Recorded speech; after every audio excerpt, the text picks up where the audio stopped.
Merci beaucoup d'être avec nous, messieurs, dames. Vous suivez votre émission Entre les lignes. Eh bien, dans cette émission, nous allons aborder quelques questions d'actualité. On parlera de cette actualité liée à la nomination d'un consul général kényan à Goma. On va parler de ce conclave de Ensemble pour la République où certains des cadres ont été aperçus avec des personnes qui ont fait allégeance à l'AFC M23. On va parler également du gouvernement Sominois 2, le casting, le profil et aussi peut-être revenir sur le Sominois 1. Quel était le bilan de cette équipe gouvernementale? Dialogue, conclave de l'opposition opposants prévu dans quelques jours dans une capitale africaine. Doha propose un dialogue en interne également pour que la paix soit retrouvée. Mesdames et messieurs, nous recevons pour vous un élu du peuple, le professeur Willy Michiki, président du parti politique UNANA, élu donc de Walikale. Il est également cofondateur de l'Union sacrée de la nation. Bonjour et bienvenue, professeur. Bonjour Dan, c'est un plaisir pour la première fois de participer à cette émission Entre les lignes. Oui. Vraiment, nous espérons que nous allons passer de bons moments ensemble et avec les téléspectatrices et téléspectateurs qui nous suivent. Vraiment. Merci beaucoup, professeur, de reprendre notre invitation. Mais dites-nous, nous sommes en pleine vacances parlementaires. Pour commencer, comment se passent vos vacances? Bon, en fait, les gens ne comprennent pas parfois. Ils disent que les députés ne travaillent pas. Moi, j'ai fait les deux. J'ai fait le gouvernement. Je suis maintenant aujourd'hui à l'Assemblée nationale et je suis dans le secteur privé. Oui. Mais je vous dis sincèrement que les députés travaillent. Quand je prends par exemple depuis que nous avons commencé les vacances parlementaires, bientôt les vacances prennent fin, mais on ne se repose pas. Moi-même j'avais eu des petits soucis de santé, j'avais des problèmes de vie. J'ai été à l'étranger pour l'opération.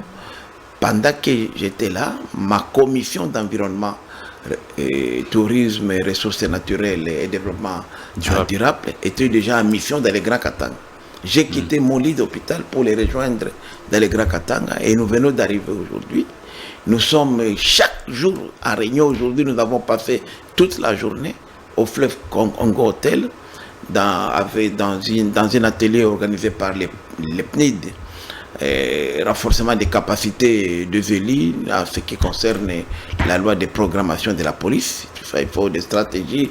Vous savez qu'il faut appuyer cette loi-là, c'est une loi vraiment qui pourrait aujourd'hui changer l'image de la police et ça a une incidence directe sur la sécurité. Et demain, nous avons une autre réunion au niveau de la commission d'environnement. Nous avons une émission à organiser à Alpha Mine et à Walikale. Donc, pratiquement toutes les vacances s'épuisent comme ça, mais je vais tout faire pour que quand même, je passe aussi un mois à Walikale, même pendant le début de la session. Nous sommes invités et dans plusieurs missions dont les députés travaillent contrairement à ce qu'on croit. Donc, c'est ça les vacances, en fait, parce qu'on ne peut pas se reposer pendant que le pays est en difficulté. Vous voyez tout ce que vous avez annoncé comme titre aujourd'hui. Nous devons travailler, nous devons rassurer aujourd'hui les résistants VDP de tenir le bout, puisqu'il y a de l'argent qui circule, il y a des tentatives toujours de briser cette résistance-là. Il faut soutenir les FRDC, la PNC. Donc, c'est ça le rôle des députés, en fait. Nous sommes l'émanation de la population. Le rapport parlementaire que vous comptez déposer, vous allez déposer à l'Assemblée nationale, au bureau de l'Assemblée nationale avant la reprise de la session de septembre, qu'est-ce qu'il contient? Quels sont les vécus des populations sur place aujourd'hui, des populations de Walikale, aujourd'hui aussi attaquées par l'AFC M23? Oui, là, d'abord, il faut d'abord féliciter la population de Walikale, puisque je rappelle ici que Walikale, c'est la seule entité où les rebelles ont été délogés. Ça me fait rire quand j'entends même Corneille Nanga, tous ces gens disent que nous avons libéré Walikale. Non, ils n'ont pas libéré Walikale, ils ont eu beaucoup de pertes.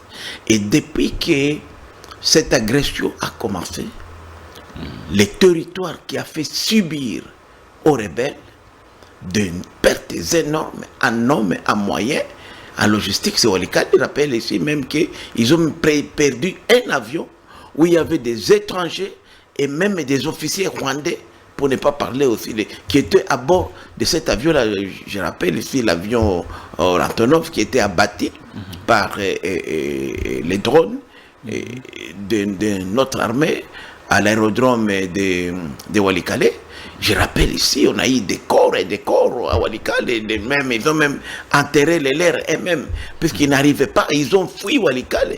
Les VDP, Ouazalendo les ont pourchassés jusqu'à la frontière de Nitete, et là nous avons déploré la décision prise par les FARDC, qui aujourd'hui nous cause beaucoup de tort à travers les porte-paroles, les généraux Efenge, qui avaient décidé qu'il puisse rester à Kachebere. Kachebere, en fait, c'est la ville, la cité de Walikale, mais le territoire de Walikale, qui est évidemment à plus de 150 km du chef-lieu, qui fait frontière avec Massissi.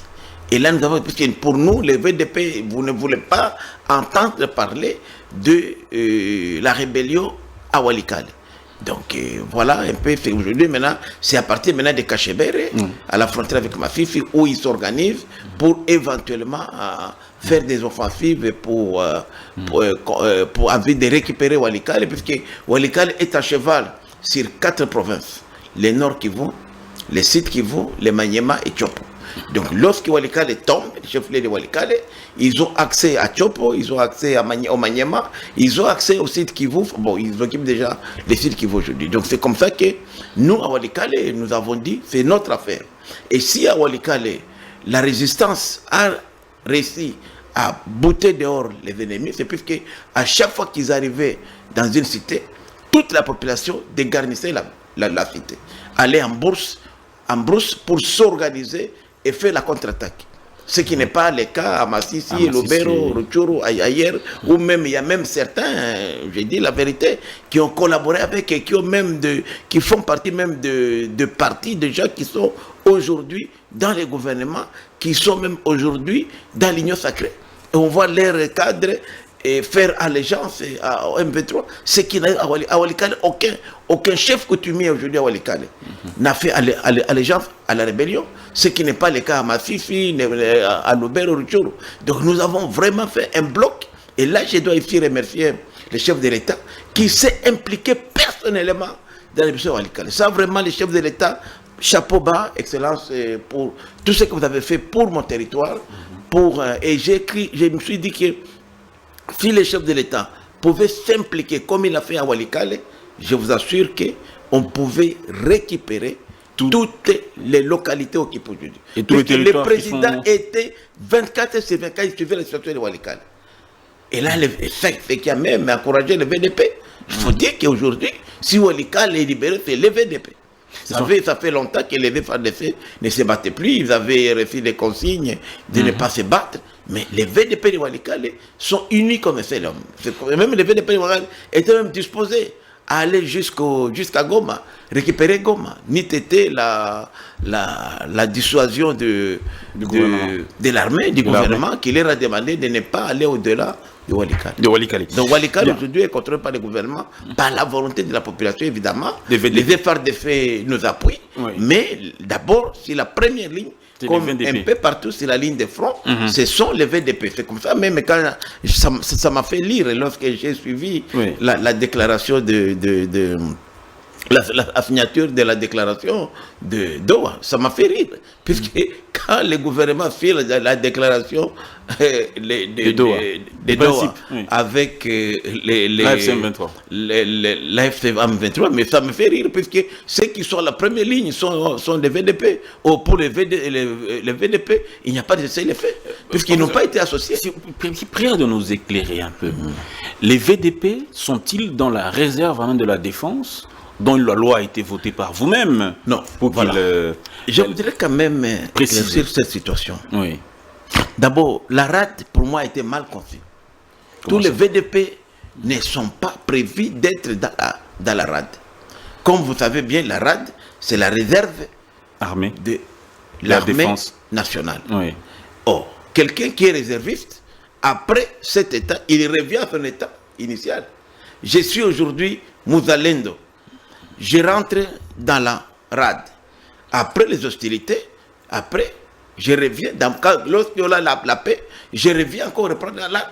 Donc ce n'est pas une solution. Donc la solution aujourd'hui, c'est de pouvoir éviter qu'il n'y ait plus de citoyens qui prendraient des armes, même contre l'agresseur, contre les républiques, les gouvernements. C'est ainsi que pour nous, nous savons que, quoi que la RAD est là, la RAD ne résout pas les problèmes.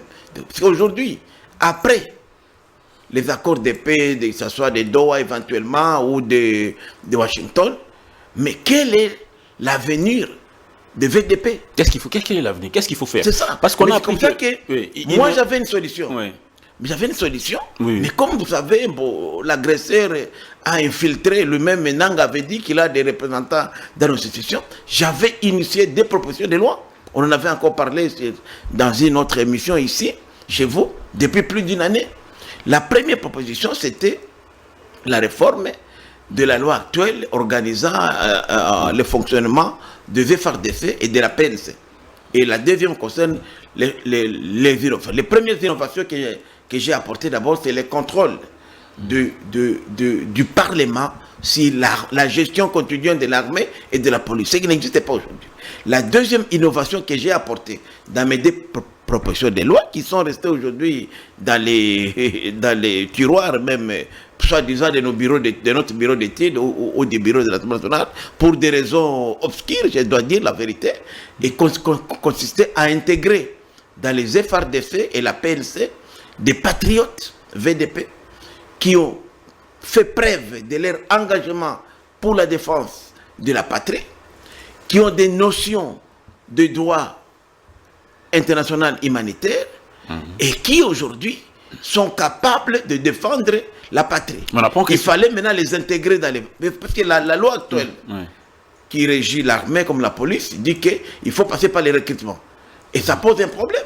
Alors que si on pouvait aujourd'hui les intégrer carrément dans l'armée, on éviterait d'avoir plusieurs forces sur le front.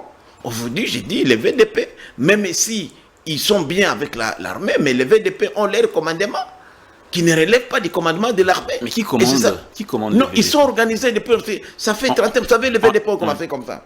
Les Maïmaï ont commencé exactement en 93,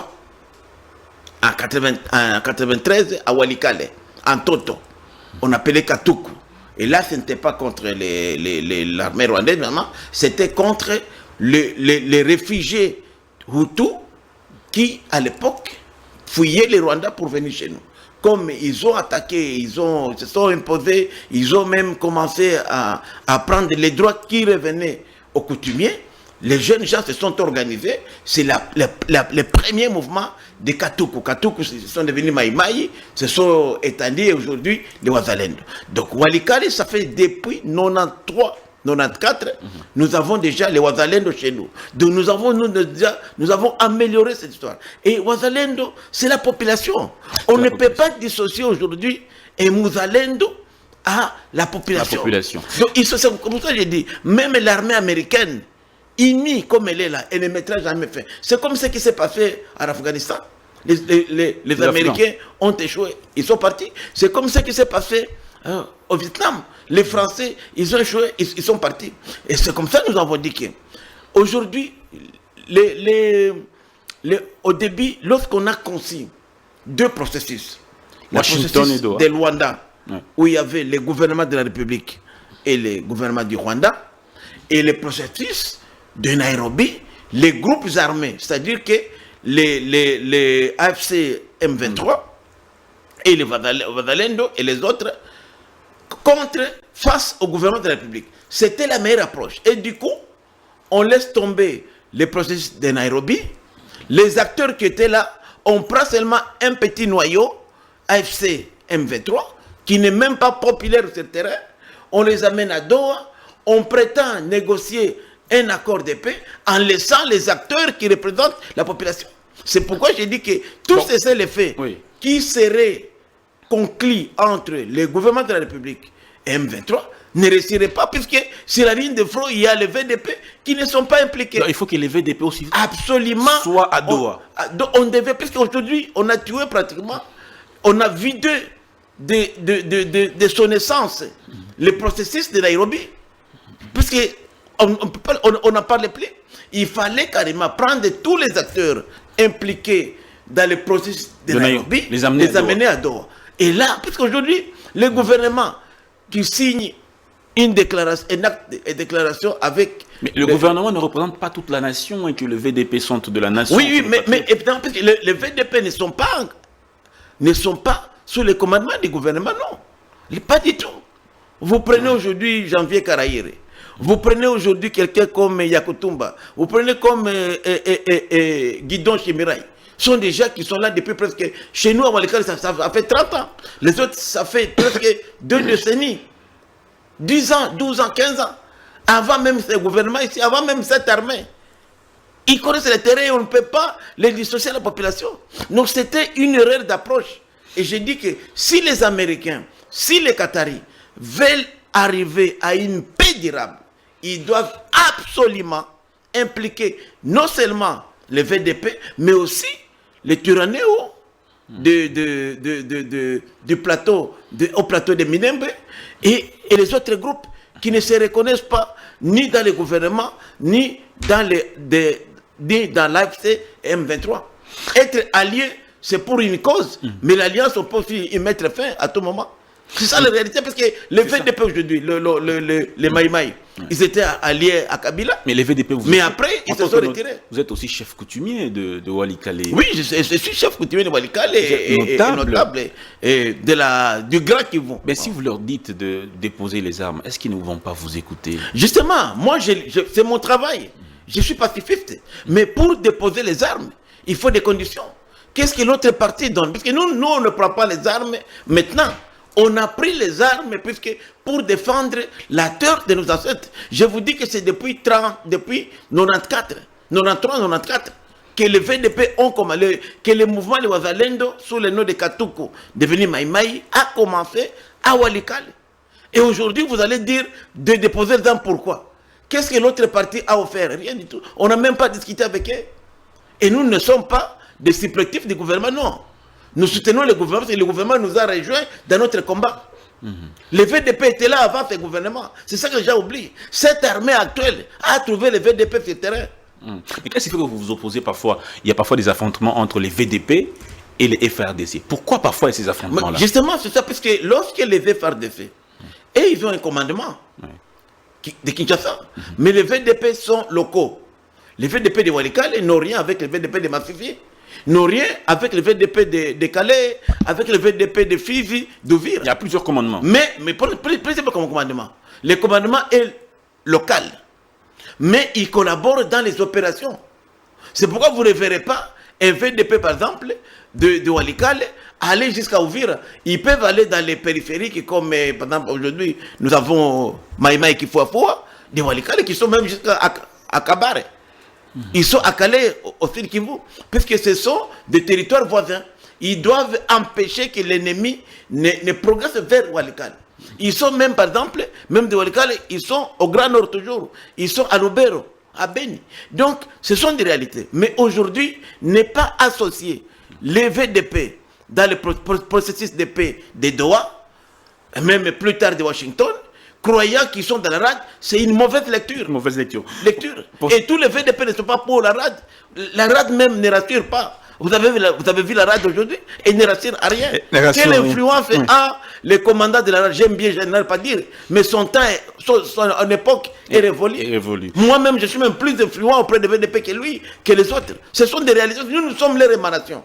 Et si nous soutiennent, c'est plus que nous partageons la même vision. Nous, c'est le combat. Et si nous avons soutenu les chefs de l'État, c'est plus qu'on a trouvé au moins un Congolais, l'UDR, qui a dit non à Kagame, qui a dit non au Rwanda. C'est pourquoi aujourd'hui, les chefs de l'État, Félix Antoine Tshisekedi Tshilombo, et les chouchous des VDP.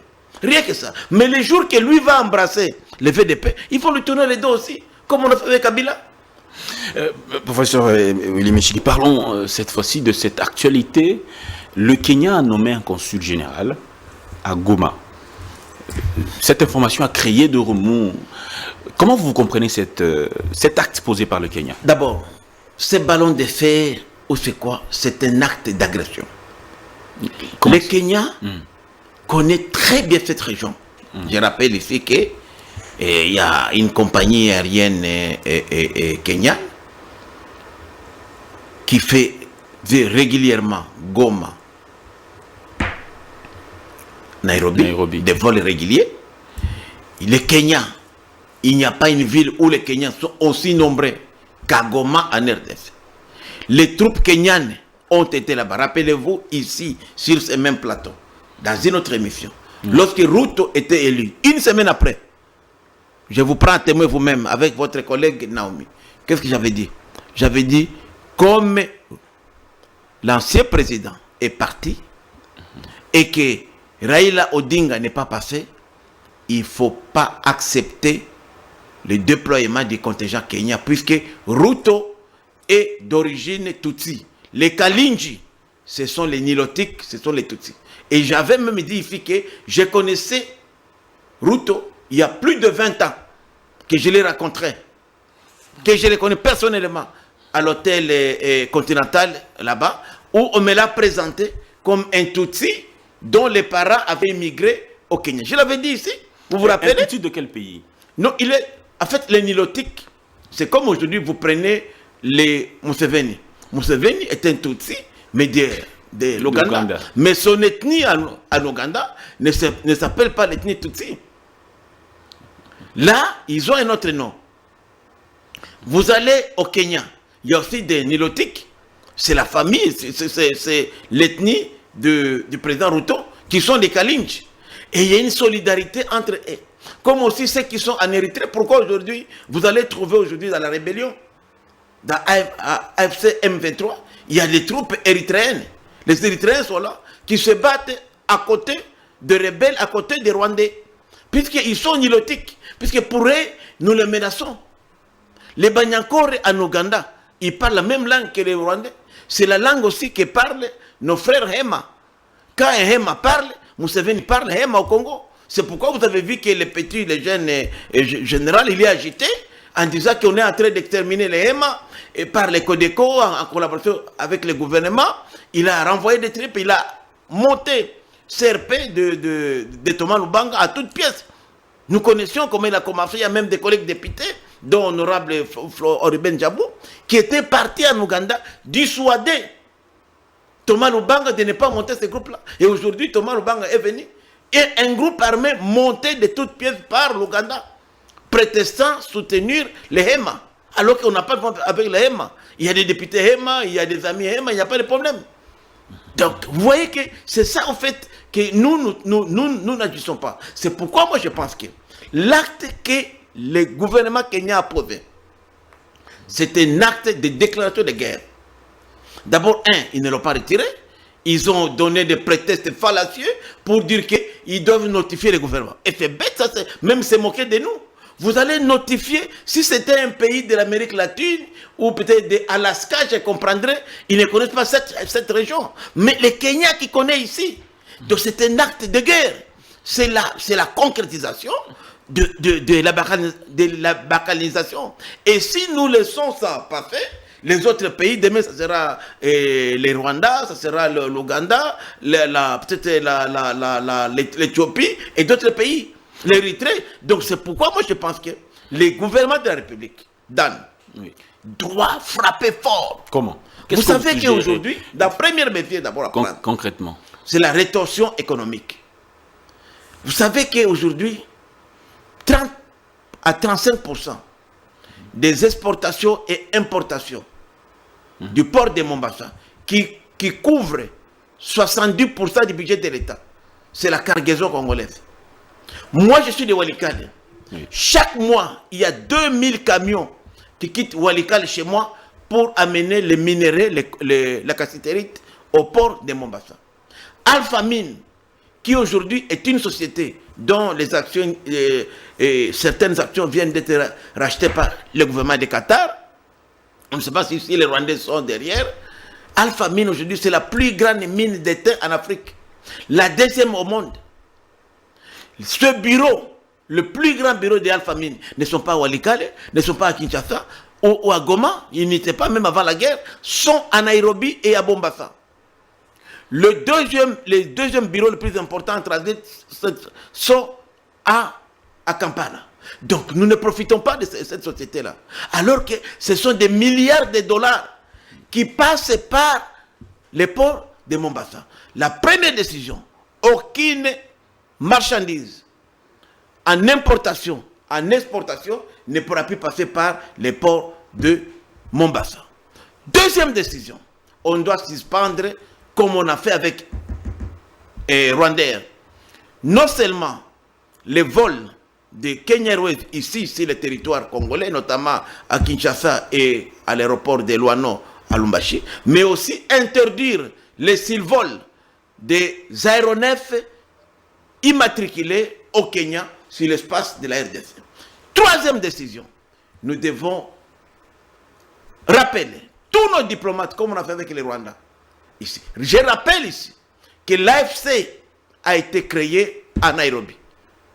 Donc, et que c'est là, avec le concours du gouvernement kenyan, que l'AFC a été mise en place. Vous vous rappelez, la première annonce a été faite à Nairobi. Quatrième mesure, c'est d'enlever, de suspendre tous les avantages accordés à la Tembe et à l'Equity et revoir la possibilité de racheter les actions kenyanes puisque c'est un pays agresseur. Et en dernier lieu, il faudrait absolument nous retirer du processus de Nairobi, d'autant plus que le gouvernement qui nous accueillait est devenu un gouvernement belligérant. Et en tant que belligérant, le Kenya est mal placé pour faciliter les conflits. Est-ce que cela ne va pas en contradiction avec le pacte social proposé par la CENCO et l'ECC qui préconise qu'on puisse, comment dire, fonder des relations de bon voisinage avec tous les États de la sous-région afin que ceux-là aussi s'impliquent pour que la paix soit totalement effective en République démocratique du Congo? D'abord, les pactes sociaux, ça c'est vraiment une très bonne question, Dan. Nous estimons qu'aujourd'hui, on ne peut pas aller au dialogue avec des personnes non identifiées. Ils ont prévu dans leur pacte, leur dialogue, sous leur format, d'inviter la rébellion. Dans cette rébellion, je vous ai dit ici, il y a les Érythréens, il y a les Ougandais, il y a des Rwandais, il y a des mercenaires. Bah alors, comment allons-nous nous réunir avec ces gens-là? Il faut vous dire, c'est ça la délégation de AFC. De deux, les clergés catholiques, en particulier, ils vont là-bas au Rwanda, à Goma. Ils embrassent les Nanga, qui ont pris les armes contre la République. La première visite qu'ils ont organisée, leur délégation, c'est avec Kagame. Ils disent que Christ aussi a mangé avec les pécheurs. Oui, mais même avec les pécheurs, là, c'est le pécheur. Mais ils ont le sang. Christ n'a pas mangé avec les assassins. Et la première sortie ici, la première autorité qu'ils ont rencontrée, c'est Kagame. Et Kagame leur a ouvert la voie pour aller à Goma. Les rendez-vous qu'ils ont eu avec Macron, c'est Kagame qui a organisé. C'est l'ambassadeur rwandais en France, que je connais, parce qu'il avait vécu à Goma, Bukavu, qui les a reçus et a pris les rendez-vous pour eux. Alors, de telles personnes, qu'est-ce qui peut sortir de bon? Est-ce que vous avez des preuves? J'ai des preuves, je vous parle, j'ai des preuves, mon frère, j'ai des preuves. Aujourd'hui, ces pactes-là, nous disons, nous sommes prêts à aller au dialogue. Nous en voulons même. Mais on ne peut pas aller au dialogue si on n'a pas encore récupéré les territoires occupés par les agresseurs. Puisque le dialogue, moi je voudrais que ce dialogue-là est lié à Goma. Même quand on a signé l'accord de paix avec les Rwandais, du 27 juin, moi ça me fait rire, mon frère. Je suis réaliste. J'ai été ministre de Mobutu, j'ai été ministre de Kabila, je suis acteur politique de premier rang pendant presque plus de 3 décennies. Et ça me fait rire quand je vois des choses qui nous ont fait il y a 30 ans, 35 ans, on veut les rééditer aujourd'hui. Il est prévu que dans les 45 jours, on doit mettre en place les comités conjoints de vérification. D'accord, avec les Rwandais, nous, Qatar, États-Unis, Union africaine. Mais comment, dans les 2 mois, 60 jours, on devrait commencer les opérations d'anéantissement des FDLR? Comment notre gouvernement va aller puisque je vous dis ici que 90% des FDLR sont dans les territoires contrôlés par les Rwandais. Et ils ne représentent même pas 1000. D'ailleurs, ce sont des petits-fils, des vrais génocidaires.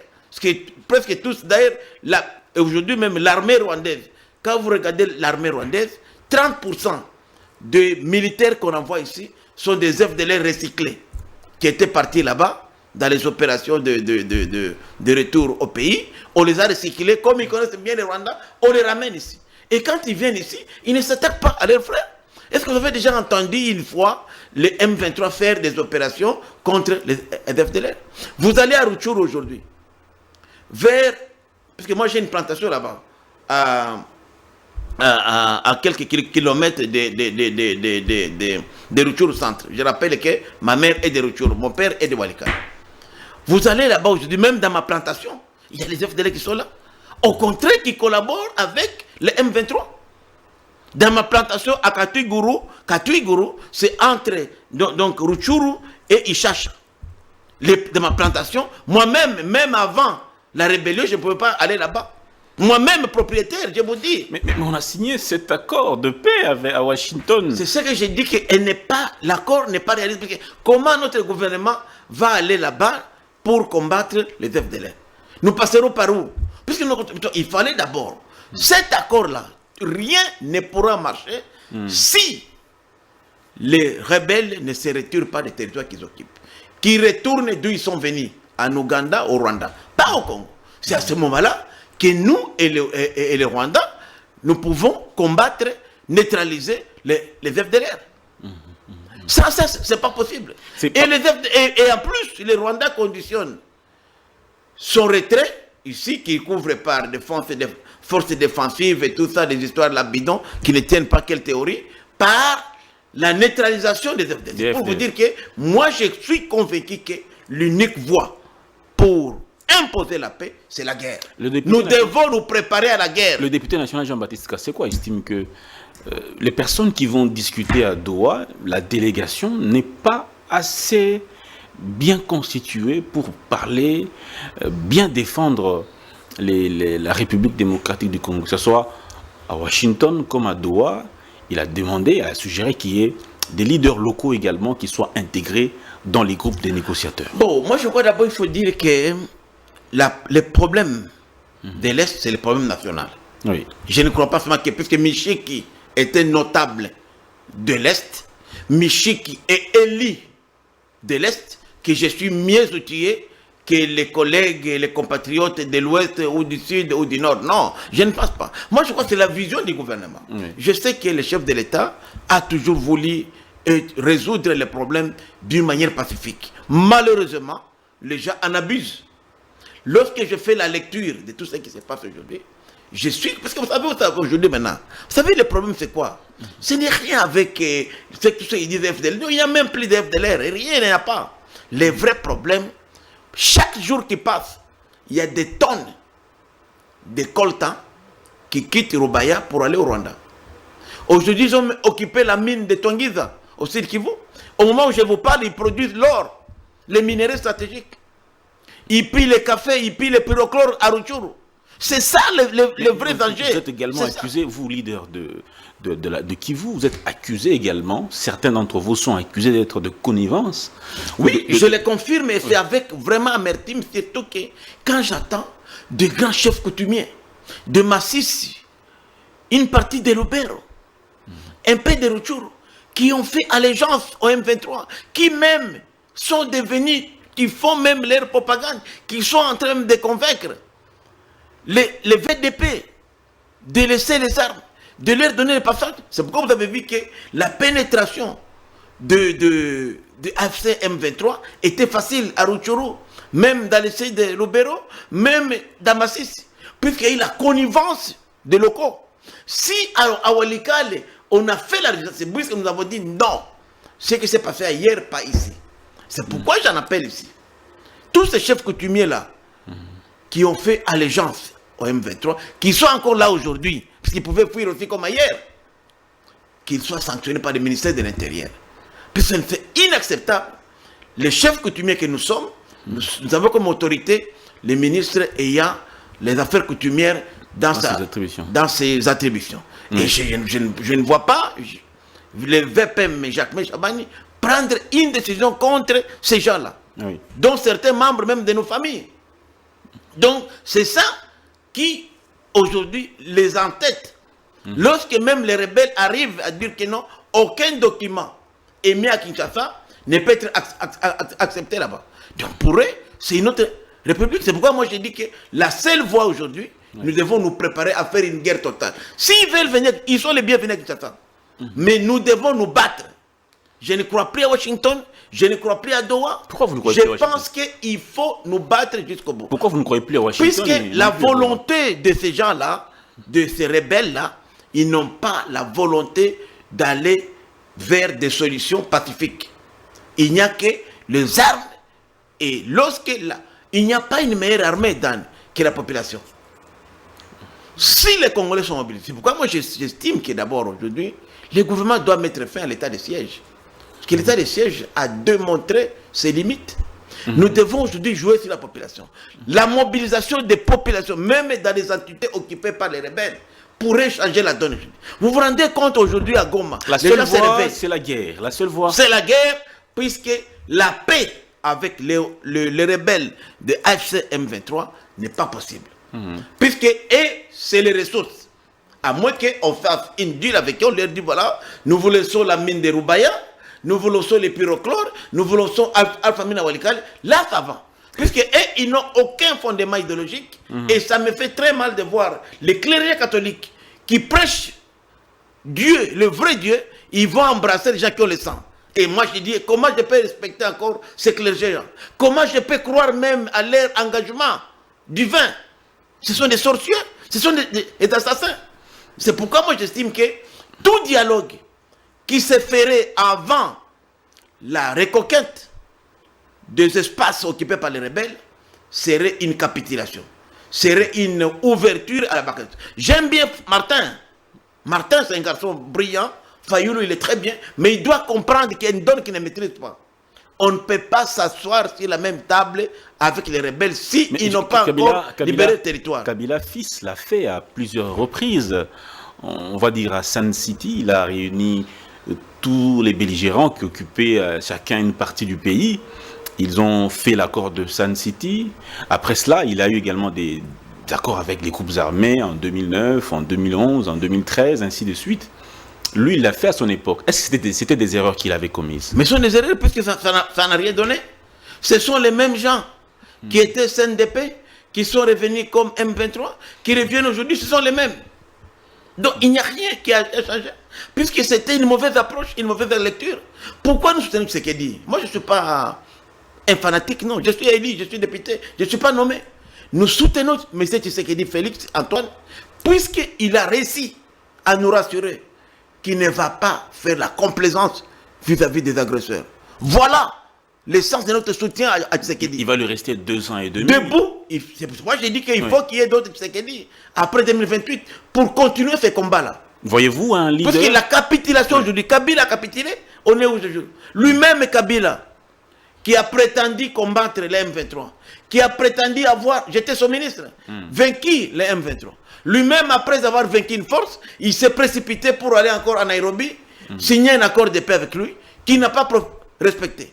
Pendant tout son mandat au pouvoir, de 2013 jusqu'à la passation de pouvoir en 2019, 6 ans après, il n'a jamais appliqué cet accord de paix.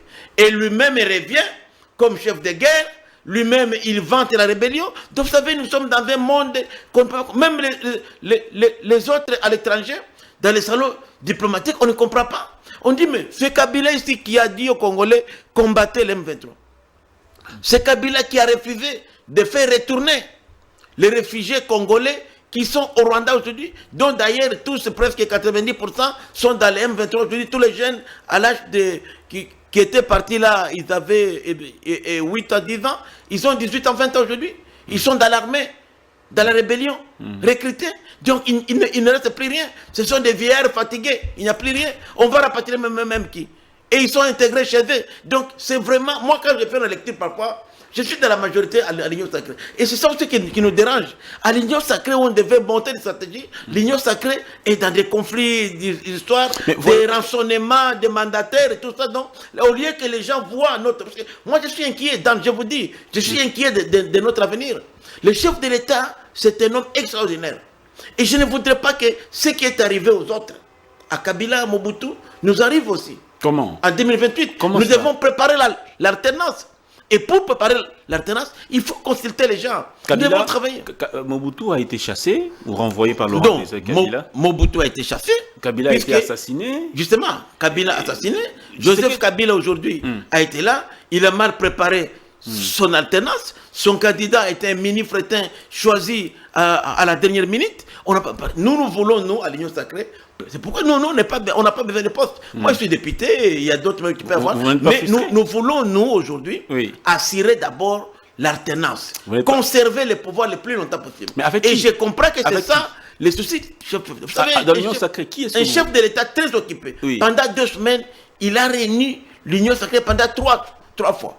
Et aujourd'hui, nous avons les congrès, les 30. Ça montre son engagement à préparer les élections de 2028 qui et surtout à conserver le pouvoir. Qui incarne cet héritage au sein de l'Union sacrée, qui est censé être le dauphin idéal? Justement, en principe, moi, dans ma vision à moi, vous savez, les gens n'aiment pas dire la vérité. Oui, professeur. Or, cette hypocrisie va nous rattraper. Cette hypocrisie va nous rattraper. Nous, à l'Union sacrée. L'hypocrisie à l'Union sacrée va nous rattraper demain. Comme nous avons un leader visionnaire qui vient et dit, voilà, j'ouvre. Venez, mes frères et sœurs. Construisons l'Union sacrée. Pas pour le pouvoir, pas pour les gains pécuniaires, mais pour conserver le pouvoir le plus. Quand Félix partira demain, après-demain, il est autrement. Mais il voudrait lui partir, mais laisser qu'on conserve le pouvoir qu'on a aujourd'hui. Et c'est ça les soucis. Mais lorsqu'on voit des collègues aujourd'hui qui sont là juste pour le pouvoir, pour les intérêts victoires, rationner les mandataires, donc c'est ça. Les gens ne voient pas l'avenir. Or, ce que nous faisons aujourd'hui va nous rattraper d'ici là. C'est pourquoi moi je pense que lors de ces congrès ici, il faut dire que nous commençons à préparer les dauphinats. On doit en parler. Nous devons parler des dauphinats au congrès. Mais ce n'est pas un individu. Moi, dans ma philosophie, par exemple, moi.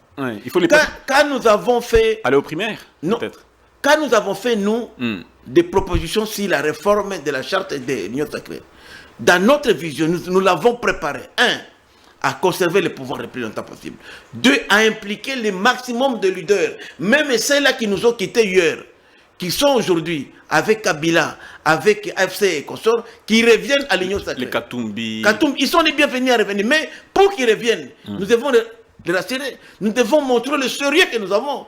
La politique, c'est question d'intérêt. Katumbi, aujourd'hui, c'est un commerçant. Il veut aujourd'hui aussi se rassurer que ses affaires seront sécurisées. Mais pas dans cette union sacrée aujourd'hui des Mbata qui nous amène là, des histoires là, il prend 3 mini-frétins qui ne pèsent pas. Il faudrait aujourd'hui d'abord conserver d'abord les leaders qu'on a aujourd'hui. Il est clair, on a été aux élections. Nous avons des leaders dont les regroupements politiques ont peut-être 20, 30, 40 élus. On doit les considérer. Aujourd'hui, leur donner des points. Mais quand on prend un militant, je ne sais pas si c'était son nom pour ne pas donner encore faire sa publicité. On prend un militant qui n'a même pas un élu. On fait de lui chef des autres. Mais c'est la frustration. Ça ne profite pas. Aujourd'hui, au Congrès, on devrait aujourd'hui, par exemple, associer le maximum de gens au Congrès. Mais le Congrès se fait à Katimini. Depuis hier, on a commencé des réunions. Depuis lundi, pour le budget, 2-3 personnes se réunissent. On n'associe même pas les chefs des partis qui sont les signataires de la charte. Et à la veille, on va les appeler comme ça. Non, il faut tourner les dos. C'est la mauvaise politique. Alors que, dans notre vision, nous, c'est à l'issue du Congrès qu'on va commencer à voir les leaders. Par exemple, moi, j'ai pensé, que le présidium de demain, on va d'abord mettre 4 élus pour être représentés au présidium, 4 élus nationaux, Sénat, comme à l'Assemblée nationale. Et comme ça, on associe le maximum de gens. On va faire maintenant, aujourd'hui, du secrétariat permanent qu'on a changé en secrétariat exécutif à raison d'un secrétaire exécutif national avec 15 adjoints qui représente tous les espaces linguistiques du pays. Et aussi en tenant compte du poids politique. On les met là-bas. C'est ça l'administration, en fait. Et le secrétariat exécutif ne va plus être un organe politique, mais un organe technique et administratif. Pour que la gestion quotidienne de l'Union sacrée se fasse. Est-ce que vous avez déjà entendu l'Union sacrée faire une marche, faire une action comme ça? Non, il n'y a rien. C'est vraiment des bidons. Alors, en plus maintenant, dans les présidiums maintenant, comme la haute autorité politique, qui est le chef de l'État, n'est pas disponible tout le temps, lui, ceux qui vont assumer son intérim à tour de rôle sont par exemple des partis politiques ou des regroupements qui ont au moins 20 députés nationaux. Comme ça, parmi ces gens-là, qui ont déjà réussi à se battre, on peut demain avoir un dauphin. Et nous allons évoluer parce que nous devons parler des dauphinats, nous devons parler de l'après-Tshisekedi. C'est une réalité. C'est une réalité, professeur. Mais peut-être une question qui sort un peu comme ça, hein, mais beaucoup se posent. Au cas où circonstances majeures arrivaient, qu'on n'a pas élection en 2028 comme on a eu en 2016, quel scénario peut-on imaginer là? Bon, justement, c'est ce que moi j'ai dit que nous devons commencer à les préparer maintenant. L'erreur que nous commettons souvent en politique, on croit que le mandat ne finira jamais. On croit qu'on ne va jamais aller à l'alternance. C'est l'erreur que Kabila a commise. C'est l'erreur que Mobutu aussi a commise. On ne prépare pas. Et les dauphins, on ne les prépare pas. Les dauphins, ils sortent lui-même du lot. Et nous devons, pour que les dauphins sortent du lot, nous devons donner la parole à tout le monde. Nous devons créer l'émulation au sein de l'Union sacrée, permettre aux leaders de s'exprimer pour que, d'abord aujourd'hui, moi je suis cadre de l'Union sacrée. Mon parti Inana est fondateur de l'Union sacrée. J'ai signé l'acte. Moi j'estime qu'aujourd'hui, le futur leader, si le président Tshisekedi dit que voilà, mon mandat est fini, constitutionnellement, il faut qu'il soit un homme dur, qui peut nous rassurer qu'il ne va pas de me trahir. Voyez-vous dans l'IDPS? Hein? Voyez-vous Quel que soit à l'IDPS, MLC, INANA, INC, n'importe où, ça importe peu. Mais il faut un homme fort, capable de continuer ses combats. Il y en a? Parce qu'il y a des hommes et femmes capables de le faire. Puisque pour nous, c'est la vision de ce qu'il dit. Je vous dis, moi je ne suis pas flatteur, moi. Moi, Willy Michik, si j'ai shooté Tshisekedi, je n'ai jamais eu un poste, même pas l'argent, rien du tout, même pas héros. Il m'attend le président de la République. Mais moi, je le soutiens, puisque c'est un homme qui me rassure. Mon soutien à lui, ce n'est pas pour lui, c'est mon soutien, je me soutiens moi. Et nous sommes nombreux. Parce que nous, à l'Est, ce que nous vivons là-bas, nous savons que, aussi longtemps que nous avons des ressources, il y aura toujours des gens qui viennent déstabiliser. Et nous sommes inquiets qu'après Tshisekedi, qui va continuer ce combat-là? Il faut un homme qui rassure, un homme capable de dire que non, les combats ici continuent. On doit faire respecter le pays, on doit faire respecter la souveraineté du pays, l'intégrité du territoire national. Et ces combats-là, les dauphins qui continueraient ça, ne peut pas être désigné, non. Il doit lui sortir du lot. Mais il ne faut pas amener des mini-frétins déjà qui découragent, qui frustrent. On doit bannir la frustration, on doit bannir la division, on doit laisser la chance aux émulations, aux compétences. Et les compétences à l'Union sacrée, il y en a. Un petit mot peut-être pour finir, parce que la régie nous indique qu'on a vraiment malheureusement épuisé nos minutes. Une très très belle émission. Beaucoup ont comparé cet argent qui a été, qui est en train d'être versé à des clubs européens, Barcelone, Monaco. Et on comparait la situation des populations qui sont en train d'errer dans la nature, dans l'est de la RDC. Ils se sont dit, comment on peut dépenser autant d'argent pour des clubs prestigieux qui ont déjà assez de sponsors, assez de millions, mais que nous avons des populations en interne qui souffrent, qui ont des besoins, vraiment des grands besoins. Cet argent, on pouvait être orienté vers les populations, les 7 millions qui sont déplacés en interne. Qu'est-ce que vous pensez? Voilà, Dan, je crois que vous me donnez l'occasion de parler de cette affaire. J'ai suivi des collègues dans nos plateformes et discussions qui ont critiqué la politique du gouvernement, qui ont critiqué le ministre Didier Boudimbo, les traités même d'aventuriers, de frappeurs, de ceci. Mais moi, j'estime que les gens ne se sont jamais demandé. Parce que aussi chez nous, il n'y a pas de secret. Vous savez combien le Rwanda a dépensé pour séduire ces clubs-là, Vous savez combien le Rwanda a reçu de soutien sur le plan international? La sympathie que le Rwanda a eue seulement puisqu'il y a eu des clubs prestigieux qui portaient les maillots où il y avait Visit Rwanda. L'appui même de certains parlementaires européens, américains, qui ont soutenu le Rwanda contre ça. Moi, le Rwanda, est-ce que le Rwanda a plus de moyens parce qu'ils ont payé la même chose? 7 millions de déplacés.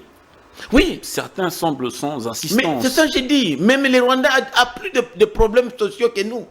Est-ce que le Rwanda a plus de ressources que nous? C'est rien. Parce que ce n'est pas plus que... Non. Le problème, c'est quoi? En principe, on ne devait pas toucher même dans le budget de l'État. On devait voir des fonds, des cotisations pour le faire. Puisque ces questions aujourd'hui, d'abord, notre combat était quoi? C'est d'abord de mettre fin à la campagne du Rwanda en Europe et dans d'autres pays. Et nous avons réussi à faire ça. Aujourd'hui, la voix de la RDC est entendue. Aujourd'hui, vous allez aujourd'hui à Monaco, vous allez à Paris Saint-Germain, vous allez partout. On ne parle plus de Visit Rwanda. C'est ça notre combat, nous avons gagné. C'est ça le combat. Et pour gagner ça, les Rwandais nous faisaient mal. Et nous, si on dépasse 10 millions pour faire ça, combien d'argent nous dépensons aujourd'hui dans la guerre? Or, les Rwandais, il y avait des gens qui contribuaient à soutenir les Rwandais seulement parce qu'on voyait Visit Rwanda, qui étaient fanatiques de ces équipes-là, qui soutenaient les Rwandais. C'est comme ça qu'il faut faire la lecture. Ne regardez pas, les Rwandais ont des problèmes aussi. Mais cet argent, même les 10 millions qu'on peut dépenser, même 5 millions, entre nous aujourd'hui, vous savez que toutes ces équipes, les Rwandais aujourd'hui, ils ne savent plus par où commencer. Les Rwandais même a proposé, je vous informe, a proposé qu'à 100 millions de dollars. Les Rwandais a une économie fragile, 100 millions pour qu'on n'accepte pas l'offre de la RDC. Il faut imaginer, on ne peut pas inventer la roue. Le 10e siècle, notre diplomatie aujourd'hui, c'est la première fois qu'on voit tout le monde bouger autour de la RDC. C'est la première fois aujourd'hui, notre pays, avec toutes les difficultés que nous avons, nous siégeons au Conseil de sécurité comme membres non permanents. Nous avons la vice-présidence de l'Assemblée générale des Nations Unies. Ce sont des choses qu'on a eues puisque nous avons rayonné. C'est rien, c'est pas voir les petits montants, non, ça c'est rien. Faut pas, au contraire, même ce sont les gens des agresseurs qui pilent ces informations-là pour nous diviser. Merci beaucoup. Alors que nous avons réussi à fragiliser un pays agresseur. Tout ce qui est possible aujourd'hui pour neutraliser Rwanda, réduire sa capacité de nuisance et le bienvenu. Merci beaucoup, professeur Willy Meshiki, qui revient donc de ses vacances parlementaires, déjà de retour à Kinshasa.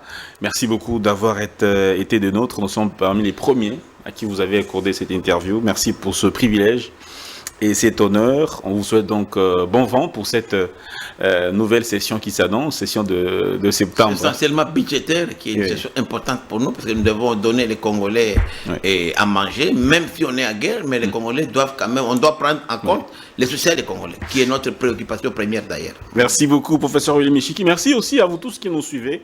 On espère que vous aimerez bien cette édition que vous a proposé Congo Buzz Télévision à travers Entre les lignes. Portez-vous bien et merci également à l'équipe qui nous a accompagnés. Portez-vous bien.